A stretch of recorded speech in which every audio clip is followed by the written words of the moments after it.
What no one told you about turning 50 is that it's not the beginning of the end. It's the end of the beginning. Picture this.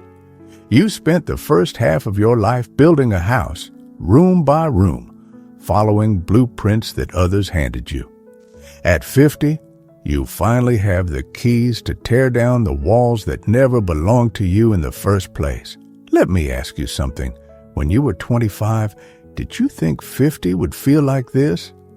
This strange mixture of relief and rebellion, of wisdom and wildness, of finally understanding what matters and simultaneously not caring what anyone thinks about it. You know that feeling, right? The one where you look in the mirror and see someone who's both exactly who you always were and completely different from who you thought you'd become. Jung called this the afternoon of life, and he insisted that it required an entirely different psychology than the morning. The first half of life is about building your ego, establishing your place in the world, climbing ladders, collecting achievements, seeking approval. But at 50, something shifts. It's like watching a sunrise in reverse. Instead of the world getting brighter, the unnecessary noise starts to fade away, and you begin to see what was always there beneath the surface.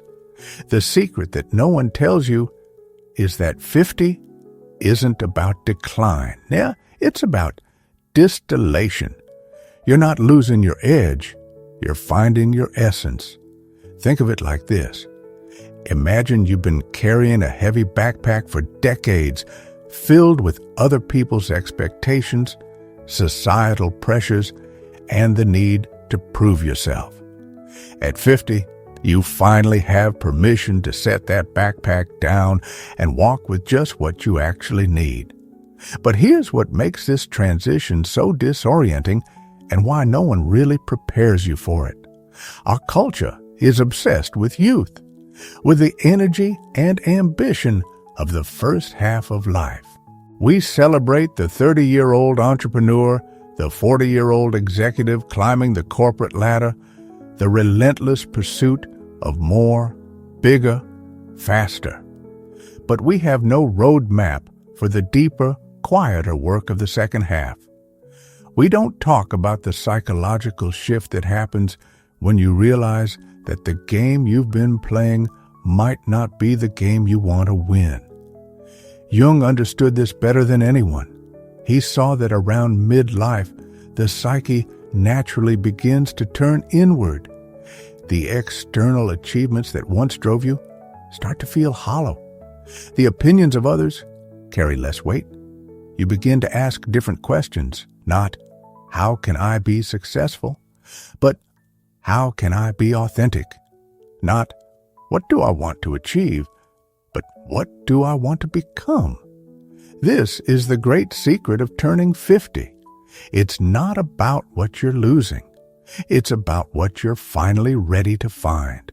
And what you're ready to find is yourself, not the self you thought you should be, not the self others expected you to be, but the self you actually are, beneath all the layers of conditioning and performance. You know that moment when you realize you've been wearing a mask for so long that you forgot what your real face looks like. That's what 50 can feel like, both terrifying and liberating. It's the moment when you stop asking permission to be yourself and start asking yourself who you really are when no one else is watching. Let me tell you what Jung discovered about this transition. He called it the process of individuation, the journey toward becoming who you truly are. And he noticed something fascinating. This process rarely begins in earnest until the second half of life. It's as if the first 50 years are preparation, and everything after is the real work. But here's what makes this so challenging in our modern world. We live in a culture that treats aging like a disease to be cured rather than a natural evolution to be honored. We're bombarded with messages about staying young, looking young, thinking young, but Jung would say that's like trying to force a tree to stay a sapling forever. The beauty isn't in the youth of the tree, it's in its full expression at every stage of growth. At 50, you're not becoming less. You're becoming more and more yourself, more discerning, more aware of what truly matters.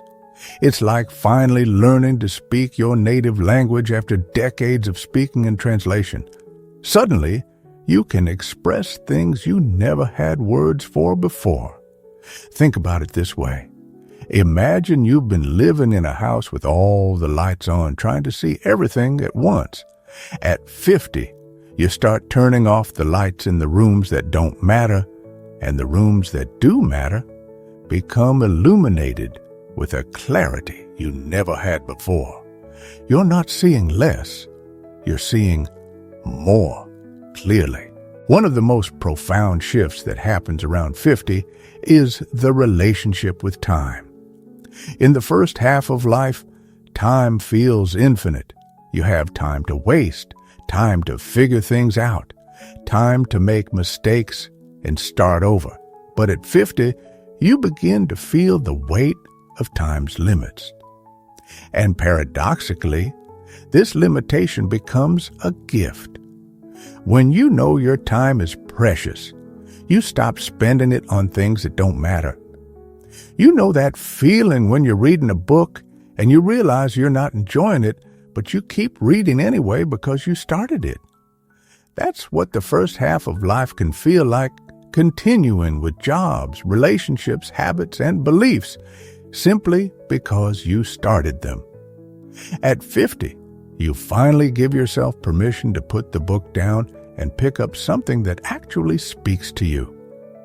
Jung called this the emergence of the authentic self, and he saw it as the most important psychological work of the second half of life. But it's not easy work.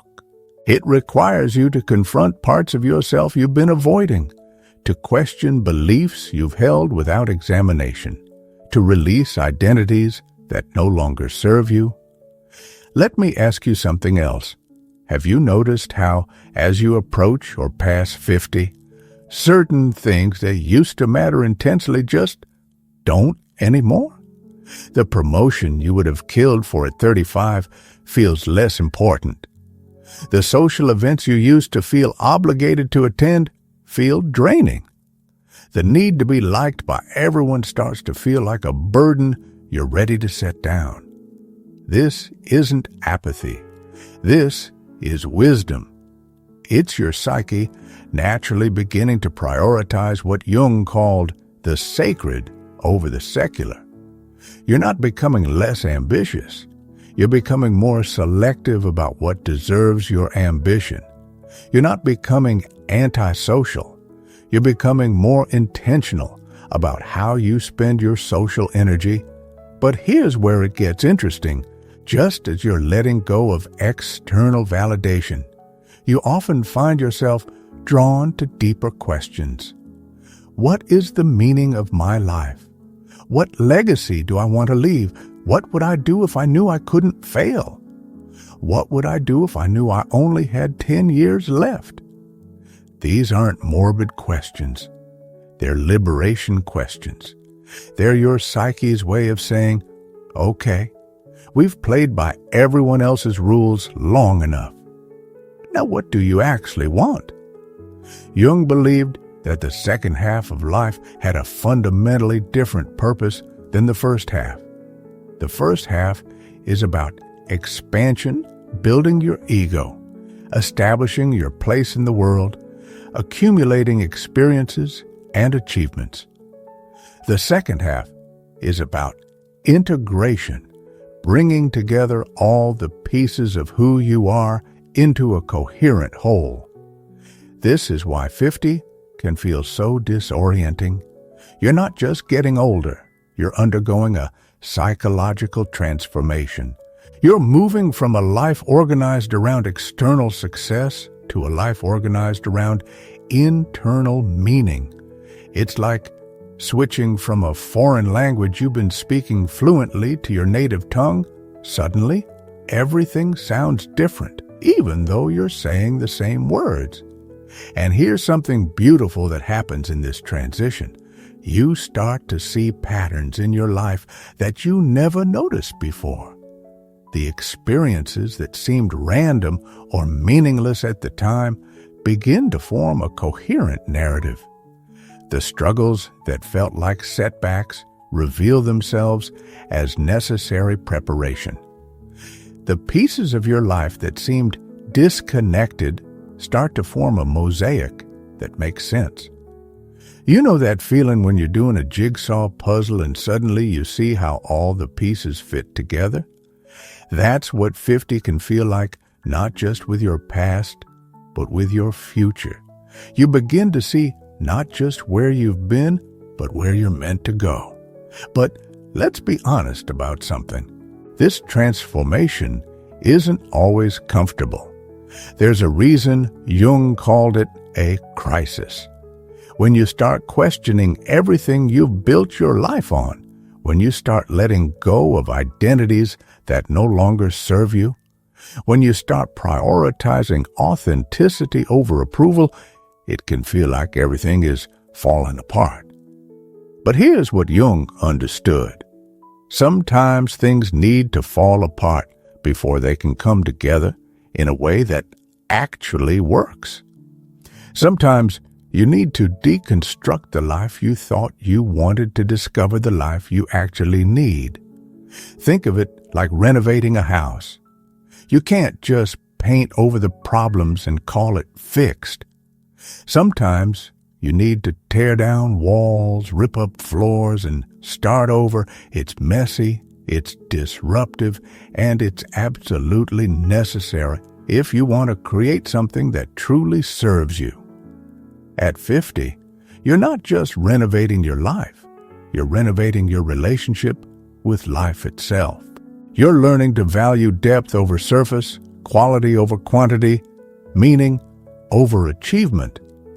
You're discovering that happiness isn't something you chase, it's something you create by aligning your outer life with your inner truth. Let me tell you about one of the most liberating realizations that often comes with turning 50. You don't have to be everything to everyone anymore. In fact, you can't be, and that's perfectly fine. You can be deeply meaningful to some people and completely irrelevant to others, and both are okay. This is like finally learning to paint with a palette knife instead of trying to use every color at once. You're not creating less art. You're creating more focused, more intentional, more authentic art. You're not becoming less of a person, you're becoming more of the person you actually are. Jung noticed that people who successfully navigated this transition often developed what he called a religious attitude toward life, not necessarily formal religion, but a sense of connection to something larger than themselves. They began to see their life as part of a greater pattern, their struggles as part of a greater purpose, their unique gifts as part of a greater whole. This is when life stops feeling like something that happens to you and starts feeling like something you're actively co-creating. You're not just surviving your circumstances, you're consciously choosing how to respond to them. You're not just reacting to life, you're authoring it. You know that moment when you're driving and you realize you've been on autopilot for miles and suddenly you're fully present again? That's what 50 can feel like, waking up from the autopilot of the first half of life and taking conscious control of where you're going. But here's something crucial that no one tells you. This awakening isn't a one-time event. It's an ongoing process. You don't just wake up on your 50th birthday and suddenly have everything figured out. It's more like learning to dance. You have to practice, you have to be patient with yourself, and you have to trust the process even when you feel clumsy. Jung called this ongoing process individuation, and he saw it as the central task of the second half of life. It's not about becoming perfect. It's about becoming whole. It's not about having all the answers. It's about asking better questions. It's not about being fearless. It's about being brave enough to face your fears and move forward anyway. And here's where it gets really interesting. As you do this work of becoming more authentically yourself, you often find that you become more, not less, connected to others. When you stop trying to be what everyone wants you to be, you become someone that the right people are drawn to. When you stop performing your life, you start living it. And that authenticity is magnetic. Think about the people you most admire. Are they the ones who have it all figured out? Or are they the ones who are courageously figuring it out? Are they the ones who never make mistakes? Or are they the ones who make mistakes and learn from them? Are they the ones who are perfect? Or are they the ones who are real? At 50, you finally have permission to be real. You've earned the right to be imperfect, to be learning, to be growing. You've earned the right to change your mind, to admit when you're wrong, to say, I don't know, without shame. You've earned the right to be human. Let me ask you something. When you think about the next 30 years of your life, what excites you more? The possibility of becoming more successful or the possibility of becoming more yourself? The chance to accumulate more achievements or the chance to create more meaning? The opportunity to impress more people or the opportunity to impact the people who matter most? These aren't trick questions. They're invitation questions. They're your psyche's way of asking you to consider what you want the second half of your life to be about. Jung believed that the second half of life had its own unique gifts and possibilities. He noticed that people who embraced this transition often developed qualities they never had in their youth: a deeper empathy, a broader perspective, a more nuanced understanding of human nature, a greater capacity for wisdom rather than just knowledge. It's like the difference between a young wine and an aged wine. The young wine might be more energetic, but the aged wine has complexity, depth, character. It has notes and undertones that only come with time. You can't rush the aging process, and you can't fake the depth that comes with it. At 50, you're not past your prime. You're entering a different kind of prime. You're not declining. You're deepening. You're not becoming less relevant. You're becoming more essential, not to everyone, but to the right people for the right reasons. Here's something beautiful that Jung observed. People who successfully navigated the second half of life often became more creative, not less. They started writing, painting, singing, dancing, teaching, not necessarily to become famous or successful, but to express something that needed to be expressed. They discovered that creativity isn't about age. It's about authenticity. You know that feeling when you're in a conversation and suddenly you say something that surprises even you, something wise, something true, something that came from a place deeper than your usual thoughts. That's what 50 can feel like, discovering that there's a part of you that has been waiting patiently for decades to finally be heard. This is what Jung meant when he talked about the emergence of the self, not the ego self that's been running the show for the first half of life, but the deeper self that contains your authentic wisdom, your genuine compassion, your unique gifts. At 50, this self finally has enough life experience to speak with authority. But here's the paradox. Just as you're discovering your authentic voice, you might find that you have less need to use it to convince others of anything. You become more interested in living your truth than in proving your truth. You become more focused on being than on seeming. This is like finally learning to cook for the pleasure of cooking rather than to impress dinner guests. You're not less skilled, you're more genuinely motivated. You're not less passionate, you're more authentically passionate. You're not less creative, you're more honestly creative. Let me tell you about one of the most surprising gifts of turning 50. You start to see time differently, not just as something that's running out, but as something that's becoming more precious. You begin to savor moments instead of rushing through them. You begin to appreciate the ordinary instead of always seeking the extraordinary. This is like the difference between speed reading a book and slowly savoring each page. You're not reading less, you're reading more deeply. You're not experiencing less, you're experiencing more fully. You're not living less, you're living more consciously. Jung noticed that people in the second half of life often developed what he called a cosmic consciousness, not in a mystical sense, but in the sense of understanding their place in the larger pattern of existence. They began to see their life not as a random series of events, but as part of a meaningful story that was still being written. This is when you start to understand that your struggles weren't just obstacles to overcome. They were curriculum for becoming who you needed to become.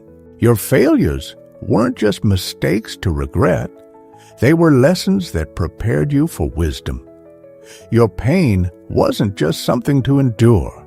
It was something that deepened your capacity for compassion. You know that moment when you're looking at an abstract painting and suddenly you see the image that was there all along?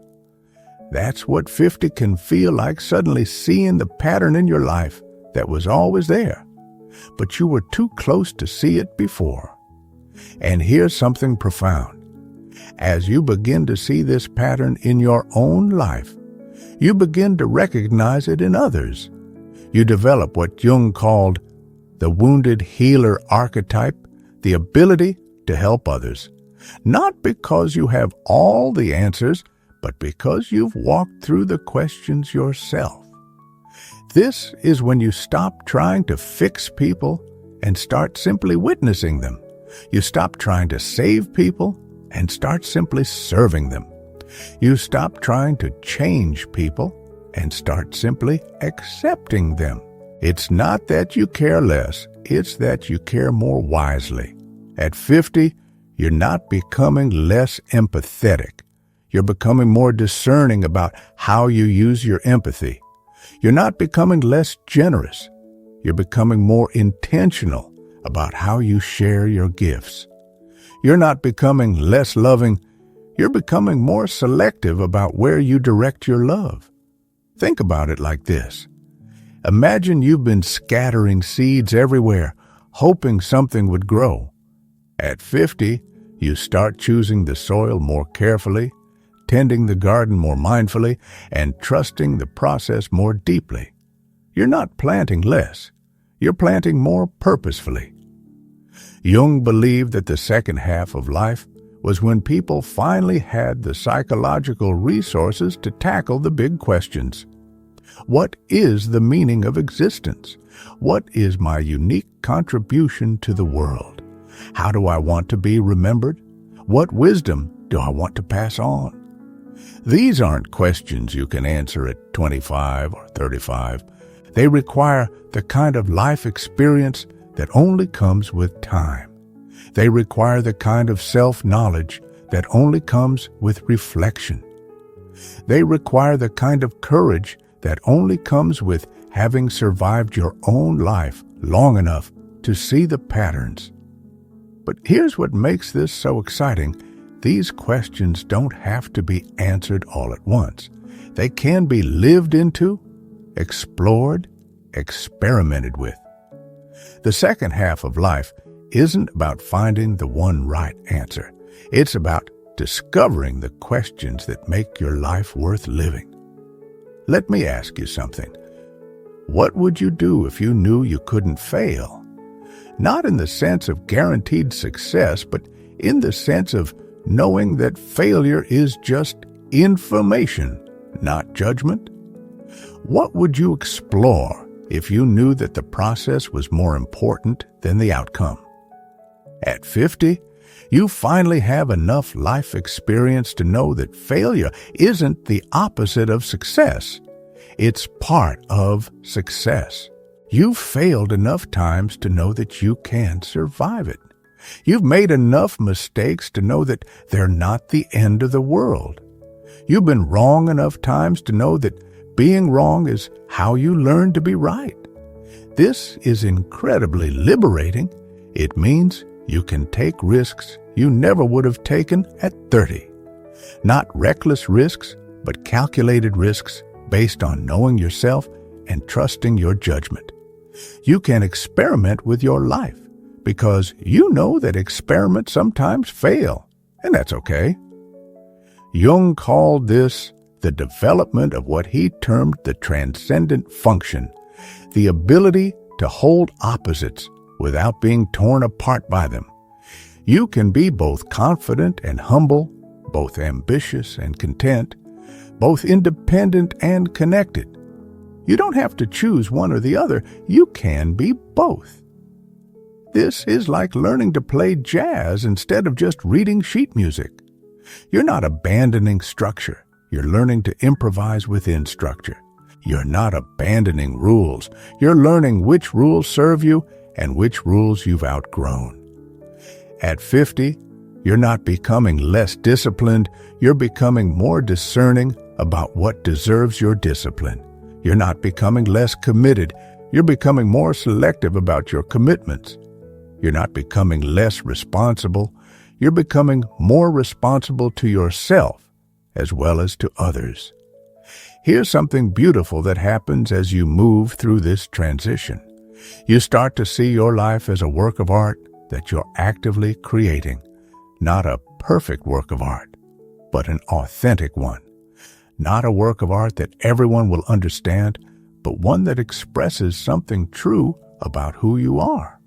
You know that feeling when you're creating something and you reach a point where you stop worrying about whether it's good enough and start focusing on whether it's true to your vision.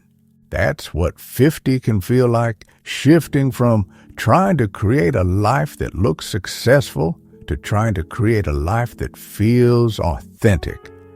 And here's where it gets really interesting.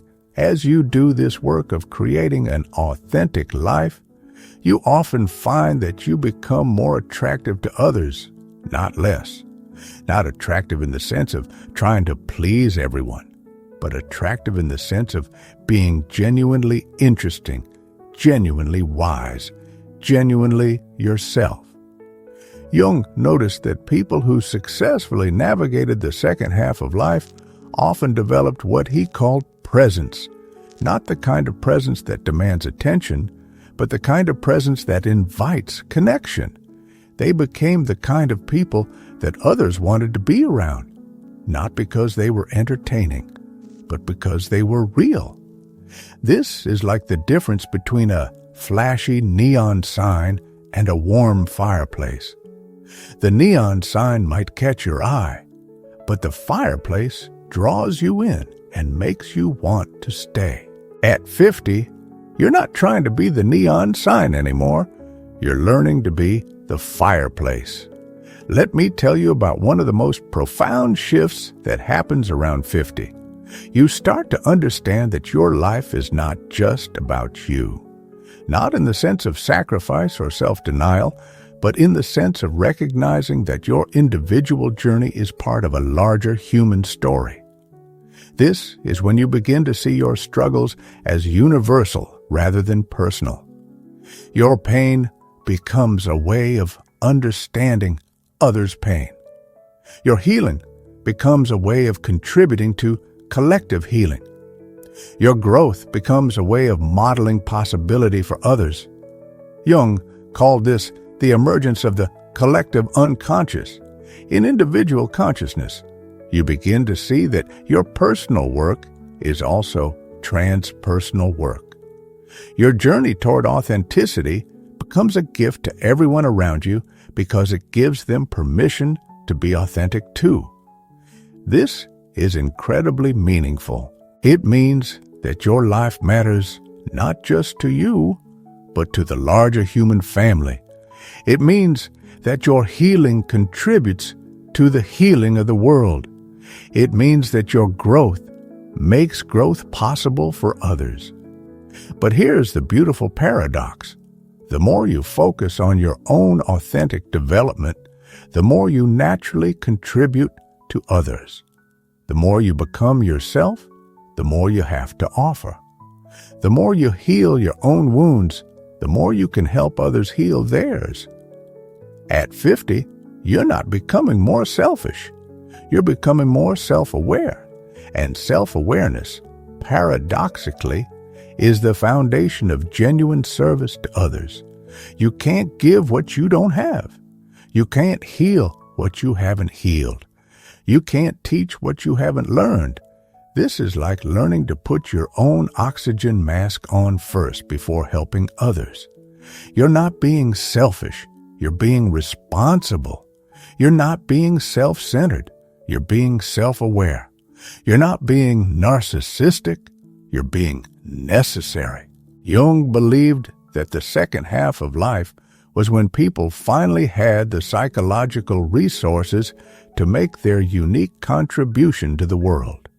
Not contribution in the sense of achievement or success, but contribution in the sense of being fully who they were meant to be. Think about it this way.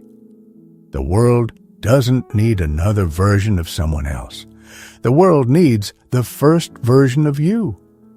At 50, you finally have enough life experience to know who that first version of you actually is. You've tried being other people long enough to know it doesn't work.